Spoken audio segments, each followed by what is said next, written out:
So much to talk about. I mean, we've been talking politics, we've been talking legislation.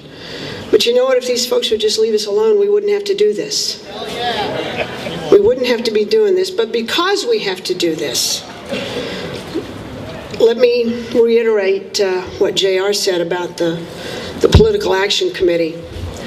Not a lot of people like to get involved in those, partly because maybe you don't want to put your name down. Maybe you don't want to have to fill in all of the information because a list goes somewhere, whether it's the Secretary of State's office or whatnot. But understand that donations to political action committees below a certain level can be anonymous. And if any of you are interested in working with our PAC or any others, we'd be happy to talk to you about what those limits might be. Excuse me. Those of you who were here last year will remember our next speaker, although he's pretty unforgettable anyway. I have the great pleasure of being one of his minions, Skip Murphy, who's another engineer. Also was the co-founder and the big dog behind a blog site called Granite Grok. One of my favorite places to hang out. Granite Grok does radio. Granite Grok is, are you live streaming? Not today. Not today. But we're video taping today. We've got other Groksters here. We've got Mike Rogers, Marmar Tom, Flaherty, you here, Rick Olson, myself, a couple of others of us. And we like nothing better than hacking people off. And we're inspired every day by the hacker himself, Skip Murphy. Welcome.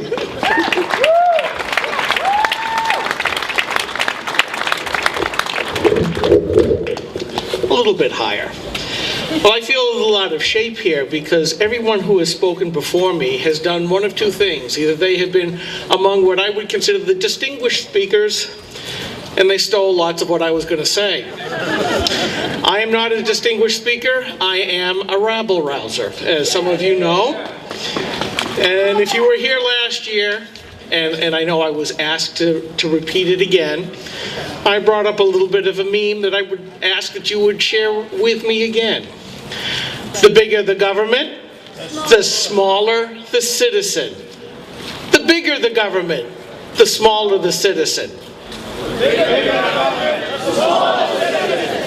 And that has lots of ramifications. You know, as Ian Underwood said, really the document we should be looking at that sets the floor for our governmental philosophy is that of the Declaration of Independence. We hold these truths to be self-evident, that all men are created equal, that they are endowed by their Creator with certain unalienable rights, that among these are life, liberty, and the pursuit of happiness. And I will point out that happiness was the second choice. It used to read, the pursuit of property. That to secure these rights, governments are instituted among men. The bigger the government, the smaller the citizen. We see a runaway government. Not so much here in New Hampshire, although they are getting the ball rolling, but certainly at the federal level. It seems more and more as power is concentrated into D.C., we out here in the hinterlands have less power. And yet, government came second. We are supposed to be foremost. We are supposed to be above government. And unfortunately, during the last 120 years or so, that relationship has switched, in my opinion. There are some here that vote on your behalf. Well, they think they are. They say they are elected representatives. But when you go back to this, that to secure these rights, governments are instituted among men. Here's what some of them have to say. New Hampshire State Rep Chris Roberts, he's a Democrat. Government has to protect us from our own stupidity. Now, isn't that a nice way to view those that you are supposed to represent? This is a rather condescending attitude. This basically says, because I have become elected, I'm smarter than you are. New Hampshire State Representative Lee Webb, Democrat. The role of government is to legislate behavior. Let's see, live free or die. Legislate behavior, live free or die. Something's gotten mixed up here, folks. And it's because we let them get away with it. I like what J.R. Hole said. Show them the door. Hit them with the newspaper, although perhaps sometimes somebody over here said, hit them with a 2x4. I like that. Because sometimes they are too dumb and they won't pay attention. New Hampshire State Representative John Mann, D, Democrat. This is his idea of what liberty is good for. Liberty is either an ideology or a gross misrepresentation and oversimplification, accidental or otherwise, of what government is for. In other words, liberty, freedom, not so much. New Hampshire State Rep. Laura Pantelakis, Democrat. She really helped the Free State Project here in New Hampshire with this one. I don't care about protecting people's liberty. This was in reference to the license plate bill that almost made it through. She just didn't care. New Hampshire State Representative Cynthia Chase, Democrat. Yay. One way is to pass measures that will restrict freedoms that they think they will find here. This was, I'm sorry, I did mix these up. This was a person who basically said, why is, this person from the socialist state of Rhode Island, basically was against the Free State Project, which frankly, from my standpoint, are a lot of people coming in to enjoy a limited government, the ability to live free or die as they see fit. Basically, like a lot of us, just leave us the heck alone. So, that last quote requires the full quote in the context that this transplant from the socialist state of Rhode Island said that what she would do to stop the Free State Project members, who are generally for that limited government, anathema to an uber progressive as she, from migrating here. What we can do is to make the environment here so unwelcoming that some will choose not to come, and some will actually leave. One way is to pass measures that will restrict freedoms that they think they will find here. What about those of us who are here? Free State Project members or not? What kind of restrictions does she wish to place on us just to keep others out? Is that, my favorite question, the proper role of government? The bigger the government, the smaller the citizen. There are others, and I figure I might as well go through them quickly because, like I said, everybody else before me stole everything that I was going to say.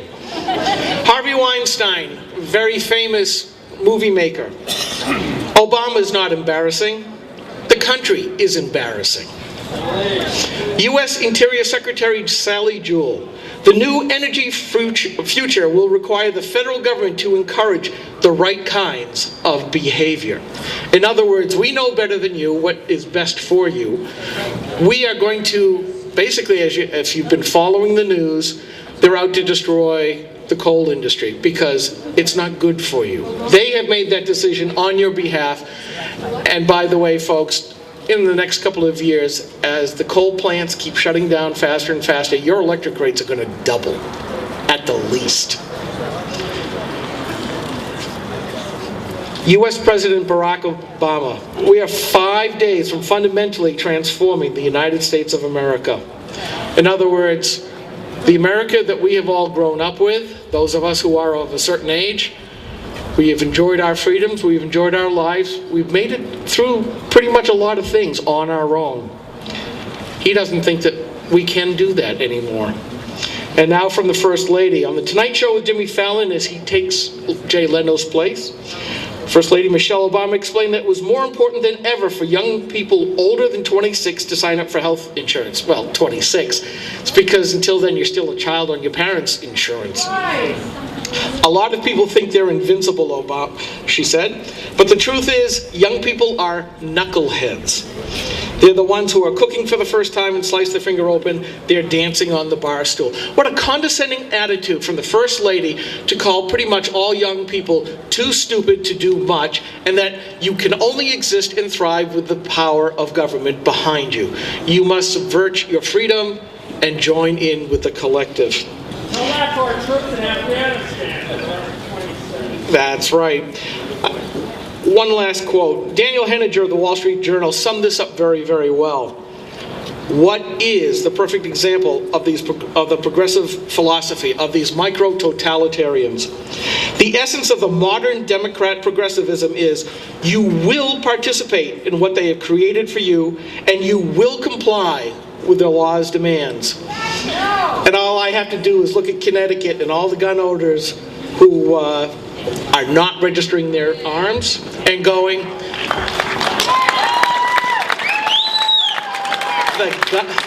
the government has outstripped the consent of the governed. This is civil disobedience, and they have no idea what to do. Although several Democrats have expressed the opinion that now government has to go after all of these people. Lovely. One law makes thousands, tens of thousands of their citizens felons overnight. But if we go to Connecticut, I will call you, in closing, I'm going to call your attention to what JR said earlier. Look at Venezuela and Ukraine, and Argentina is not behind. Their governments outstrip the consent of their individuals, of their citizens.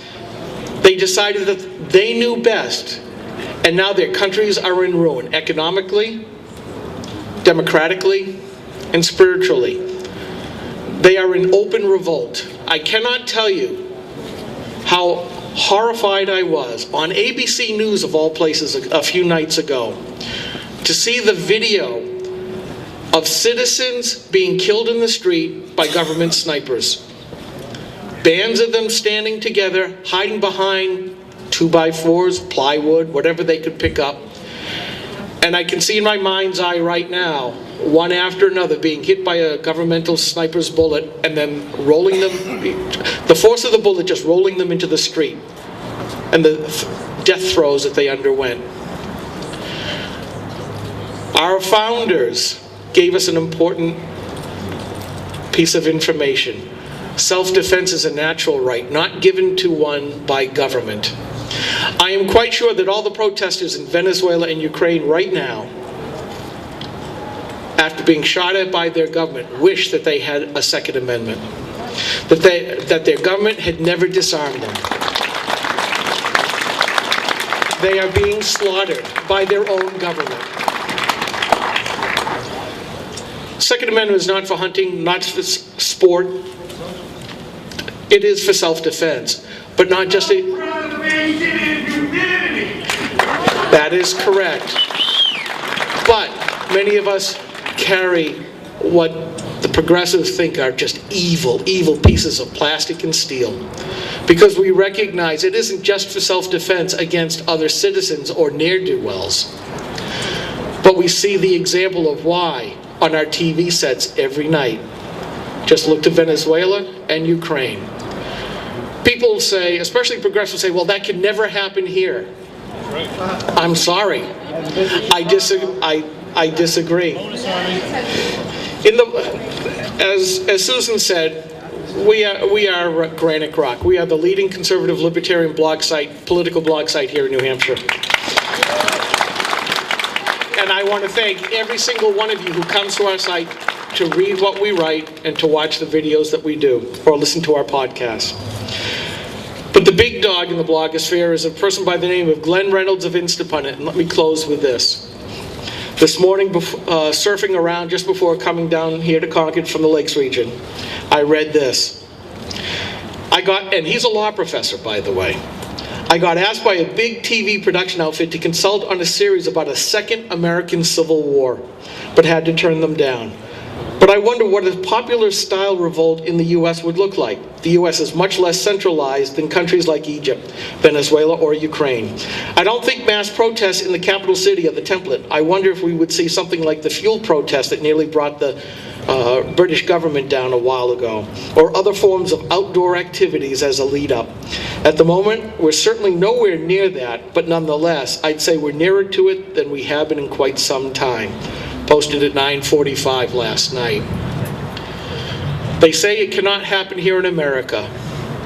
I'm sorry, that's delusional thinking. As Ronald Reagan said, Freedom is only one generation from being lost. It is up to us to teach our children and our children's children what the true meaning of freedom is. And sometimes that does require sacrifice. But I fear that time may be coming. I see it in the blogosphere, where people that I would never expect to be writing about such things of saying, I need to have some extra food. I bought a generator. I'm taking some firearms lessons. People are nervous. I think they understand that people are being pushed too far and that something might happen. What do you do when it comes to your door is one question that I read last night. Don't miss. Is our country being fundamentally transformed by our spirit? As the former spirit of the American people, which used to be can do, succeed no matter what, is it being turned into, I'm sitting on my couch and somebody else has to give of the government has to take their stuff and give it to me because I'm entitled to it. Folks, you are here to say no. You need to get involved because this may be a turning point. And I finish with this. The bigger the citizen, the smaller the government. Thank you.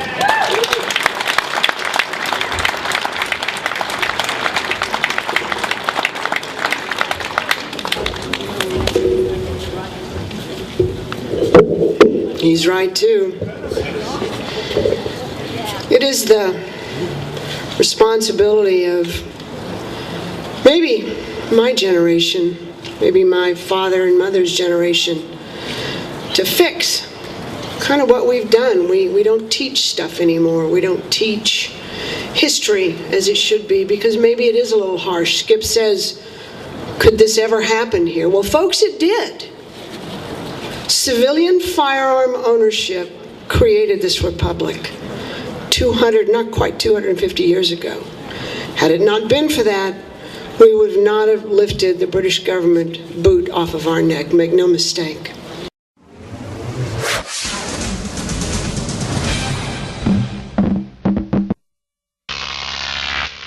Croc TV.